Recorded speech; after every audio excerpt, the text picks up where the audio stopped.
নমস্কার বন্ধুরা, হেসেল বনলক্ষ্মীতে আপনাদের সকলকে স্বাগত। আজ আমি পুর ভরা ঝামেলা ছাড়াই মটরশুঁটির কচুরি বানাবো।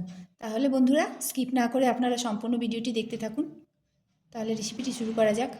মটরশুঁটির কচুরি বানানোর জন্য আমি 500 মটরশুঁটি ছাড়িয়ে ধুয়ে নিয়েছি। এখন মটরশুঁটিটা মিক্সার গ্রাইন্ডারে পেস্ট করে নেব।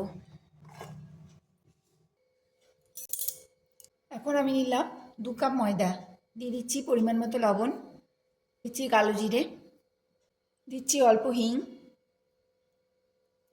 দিয়ে দিচ্ছি 1 চামচ সাদা তিল। এটা না দিলেও হবে, তবে তিল খাওয়া খুব উপকার, তার জন্য দিলাম। এখন দিচ্ছি 2 চামচ সাদা তেল।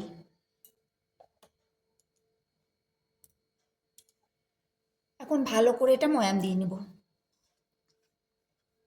ময়ামটা খুব ভালো করে দিয়ে নিতে হবে, তাহলে কচুরি খেতে বেশ ভালো হয়। ময়ামটা খুব ভালো করে দিয়ে নিলাম। যখন এরকম মুঠো করা যাবে তখনই বোঝা যাবে যে ময়ামটা ঠিক হয়েছে। এখন এর মধ্যে দিচ্ছি অল্প আদা, 2টো কাঁচা লঙ্কা, অল্প সামান্য ধনেপাতা আর 1/2 চামচ মৌরি। এটা আমার বাটাই ছিল, তার জন্য আমি আর আলাদা করে বাটলাম না, এটা এর মধ্যে দিয়ে দিচ্ছি। আপনারা এটা মটরশুঁটির সঙ্গে একসঙ্গে বেটে নিতে পারেন।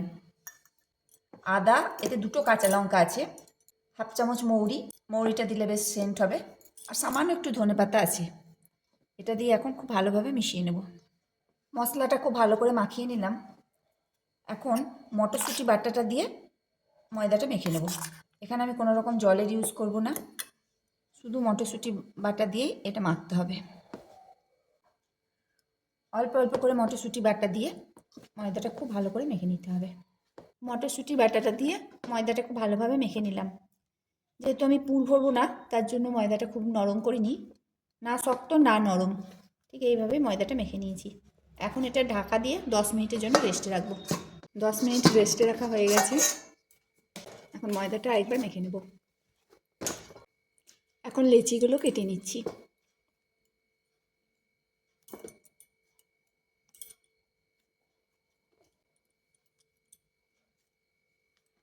লেচিগুলো কেটে পাকিয়ে নিলাম। এখন এগুলো বেলে বেলে গরম গরম ভেজে নেব।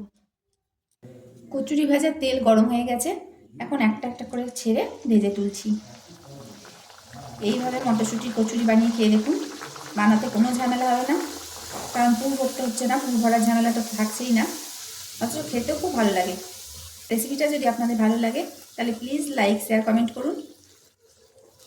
আর এই শীতেই এই মটরশুঁটি কচুরি খেয়ে দেখুন, আশা করি আপনাদের সকলের খেতে খুব ভালো লাগবে।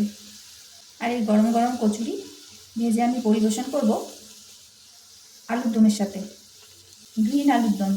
এই রেসিপি আমার চ্যানেলে দেওয়া আছে, আপনারা প্লিজ প্রয়োজন মতো দেখে নেবেন। এইভাবে কচুরিগুলো ভাজবো আর গরম গরম পরিবেশন করবো। সমস্ত রেসিপিটি দেখার জন্য হেসেল বনলক্ষ্মীর তরফ থেকে অসংখ্য ধন্যবাদ।